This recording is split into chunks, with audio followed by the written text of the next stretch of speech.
Siz hozirgina moy almashtirdingiz. Lekin mana bir narsa bor. Ko'pchilik haydovchilar bundan umuman bexabar. Aynan moy almashtirilgandan keyingi lahza dvigatel salomatligini saqlash uchun eng muhim bosqich hisoblanadi.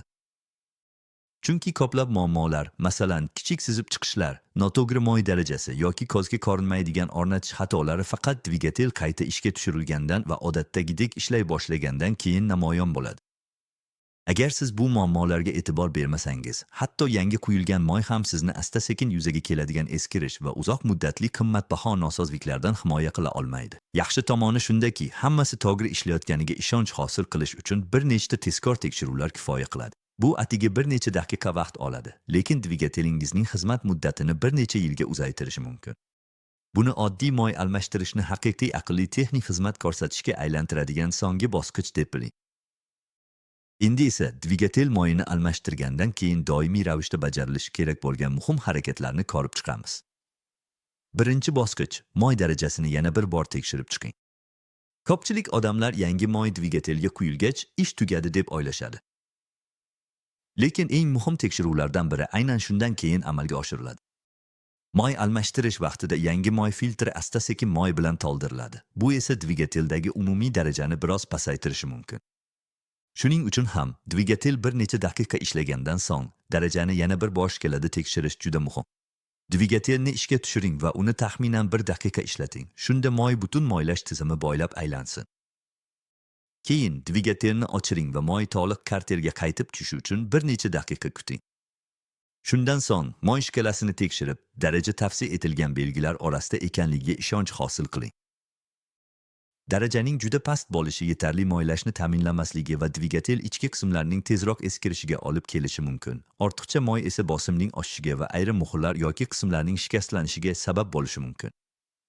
Yaxshi tomoni shundaki, bu tekshiruv 1 daqiqadan kam vaqt oladi va sizni juda qimmat ta'mirlardan asrab qolishi mumkin. Bu oddiy odat, lekin butunlay xotirjam yurishingiz uchun juda samarali. Ikkinchi bosqich, sizib chiqish yo'qligini tekshirish. Yangi moy faqat dvigatel ichida to'liq saqlanib turgan taqdirda uni to'g'ri himoya qiladi.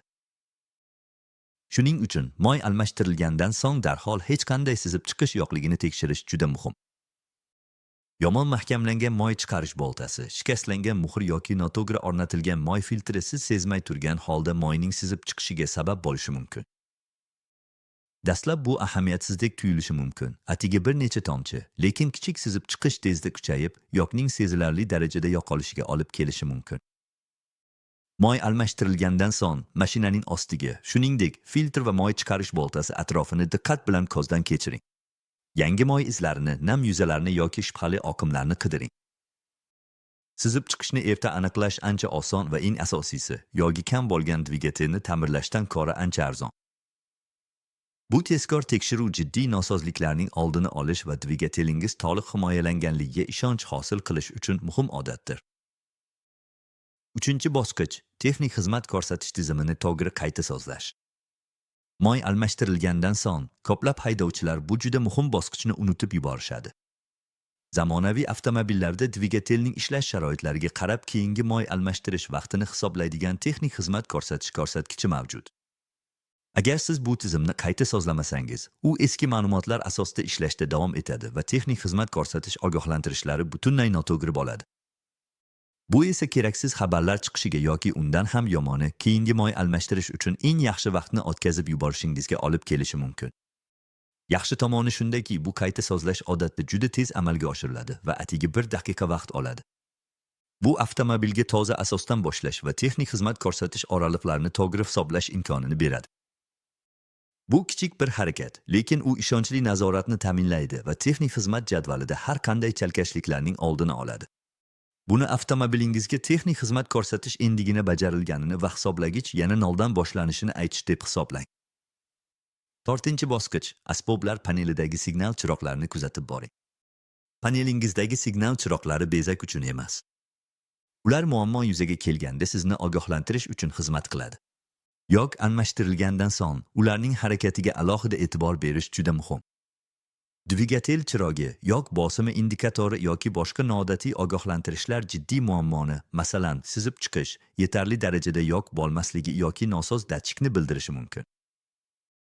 Eng keng tarqalgan xato yog almashtirilgani uchun hammasi joyida deb o'ylashdir. Aslida, ba'zi muhim mexanik muammolar aynan e'tiborsiz qoldirilgan kichik bir signal chirogidan boshlanadi. Tezda harakat qilish oddiy bir aralashuv bilan juda qimmat ta'mirlash o'rtasidagi farqni belgilab beradi. Shuning uchun yog almashtirilgandan keyingi dastlabki yurishlarda panelingizga diqqat bilan qarang va hech bir signalni e'tiborsiz qoldirmang. 5-bosqich yoqilg'i sarfini kuzatish. Ko'plab haydovchilar faqat indikatorlarga e'tibor berishadi, lekin yoqilg'i sarfi ham dvigatel holatining juda muhim ko'rsatkichidir. Yog almashtirilgandan so'ng odatda dvigatelning yanada silliq ishlashini va ba'zan ichki moylanish yaxshilanganligi sababli yoqilg'i sarfining biroz kamayishini sezishingiz kerak. Agar to'satdan odatdagidan ko'ra tez-tez yoqilg'i quyayotganingizni sezsangiz, bu biror qismining to'g'ri ishlamayotganining dastlabki belgisi bo'lishi mumkin. Ifloslangan havo filtri, nosoz datchik, injeksiya muammosi yoki boshqa mexanik samaradorlikning pasayishi indikator chiroqlari yoqilishidan ancha oldin yoqilg'i sarfining oshishiga olib kelishi mumkin. Yoqilg'i sarfini muntazam kuzatib borish orqali siz birinchi qarashda ko'rinmaydigan nosozliklarni aniqlab, vaziyat og'irlashmasidan oldin choralar ko'rishingiz mumkin.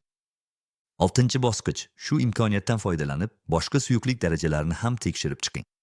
Yog almashtirish mashinangiz holatini to'liq tekshirish uchun eng qulay paytdir. Kaput allaqachon ochilgan ekan, bir necha daqiqa vaqt ajratib, boshqa muhim suyuqliklarni ham tekshirib chiqing. Sovuqlantiruvchi suyuqlik dvigatelning qizib ketishining oldini olish uchun zarur. Tormoz suyuqligi samarali va xavfsiz tormozlanishni ta'minlaydi. Transmissiya suyuqligi tezliklarni silliq almashtirishni ta'minlaydi, gidravlik rul esa boshqaruvni osonlashtiradi. Agar ushbu suyuqliklardan biri juda kam, iflos yoki ifloslangan bo'lsa, bu katta nosozliklar va qimmat ta'mirlarga olib kelishi mumkin. Ko'plab hollarda jiddiy mexanik muammolar shunchaki suyuqlik darajasiga e'tibor bermaslikdan boshlanadi.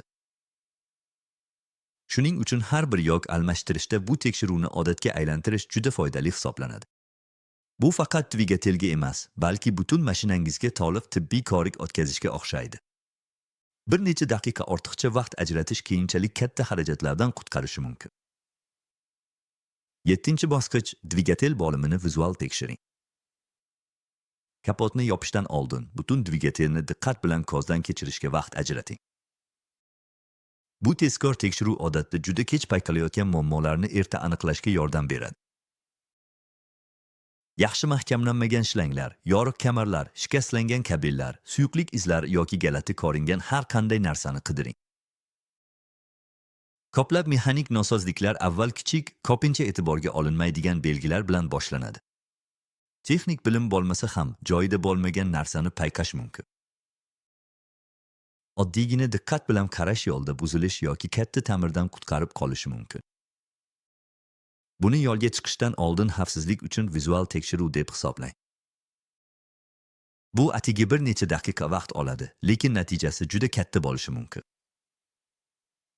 Shuning uchun moy almashtirishdan keyin nima bo'lishi, aynan moy almashtirishning o'zi kabi muhimdir. Mana shu oddiy harakatlar muammolarni erta aniqlash, nosozliklarning oldini olish va dvigatelingiz umrini uzaytirishga yordam beradi.